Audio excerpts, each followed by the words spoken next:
When most people think of Japan, they picture a nation racing toward the future, towering skyscrapers, neon lights that never seem to sleep, bullet trains moving with breathtaking precision, crowded streets where millions of footsteps echo every single day. To the world, this is Japan. But what if I told you that beyond Tokyo's endless skyline lies another Japan, a quieter Japan, a slower Japan, a place where ancient traditions are not displayed behind museum glass, but lived every single day. A Japan where villages have stood for centuries, where sacred forests still welcome pilgrims, and where communities continue customs older than many modern nations themselves. Today, we're leaving the cities behind to discover the secret side of Japan. The journey begins in Tokyo. Everything moves with incredible speed. Trains arrive to the second. Crowds flow like rivers through giant stations. The city hums with endless energy. But as the train heads north, something remarkable begins to happen. The skyscrapers slowly disappear.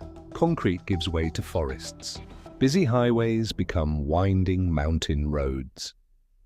The constant noise fades into birdsong and the whisper of the wind.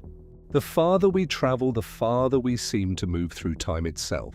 It is easy to believe that Japan is defined by its modern cities, yet most of its land is covered by mountains, forests, rivers, and small towns that have quietly preserved another way of life. Here, history is not something people visit, it is something they continue to live. Hidden among the mountains are villages that seem untouched by the modern world. Shirakawa-go, Gokayama. At first glance, they look like scenes from a centuries-old painting. Massive wooden homes with steep thatched roofs stand proudly beneath the changing seasons. Every beam, every roof, every path tells a story. Some of these homes have survived hundreds of winters, while entire cities around the world have risen and disappeared. Some of these homes have survived hundreds of winters, while entire cities around the world have risen and disappeared. These houses were not built simply to survive, they were built to belong. Their steep roofs were carefully designed to carry heavy snowfall. Families gathered beneath them for generations, sharing meals, raising children, and passing knowledge from one generation to the next. Even today, many residents continue maintaining these homes using techniques inherited from their ancestors. In a rapidly changing world, these villages remind us that progress does not always require leaving the past behind. In many parts of rural Japan, tradition is woven into ordinary life. A kettle begins to boil. A tea bowl is carefully lifted. Every movement is calm. Every gesture carries meaning. The Japanese tea ceremony is far more than preparing a drink. It is an expression of patience, respect, harmony, and mindfulness. Nearby, skilled craftsmen continue shaping wood, pottery, paper, textiles, and metal using methods perfected over centuries. Many spend years mastering techniques that cannot simply be learned from books. Across quiet farms, generations still cultivate the land together. Neighbors help one another during planting and harvest. Children learn customs by watching parents and grandparents rather than reading instruction manuals. These traditions survive not because they are old, they survive because people continue choosing them. And perhaps that raises an important question. In an age where almost everything changes, why do some traditions remain worth protecting? Deep within Japan's mountains lies one of the country's oldest spiritual journeys, Kumano-Kodo. For more than 1,000 years, pilgrims, monks, emperors, and ordinary travelers have walked these forest trails. Towering cedar trees line the ancient pathways. Mist drifts quietly between the mountain. Stone steps disappear into the forest as though inviting each traveler to slow down.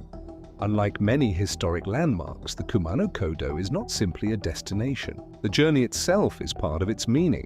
Every step encourages reflection. Every silence becomes part of the experience. Long before modern wellness retreats existed, these mountains offered something people still seek today: peace. Japan's most famous festivals often attract thousands of visitors, but beyond the tourist routes are celebrations that remain deeply connected to local communities. In Awa Odori, entire streets come alive with music, lanterns, and joyful dances passed down through countless generations. Elsewhere, mountain villages celebrate the changing seasons with harvest festivals that honor nature and community. Winter transforms quiet towns into places filled with glowing snow sculptures and local traditions. Ancient fire festivals light the night sky as flames symbolize purification, renewal, and hope. These festivals are not performances created for visitors. They are living traditions that continue because each new generation chooses to carry them forward. The songs may change slightly, the faces certainly do, but the spirit remains. Japan has become famous for its remarkable technology, innovation, and modern cities, but perhaps its greatest treasure lies somewhere quieter. Beyond the skyscrapers, beyond the neon lights, beyond the crowded streets. It lives in mountain villages where homes have sheltered families for centuries. It survives along forest trails where pilgrims still walk ancient paths. It breathes through festivals where communities gather, not because they must, but because tradition still matters.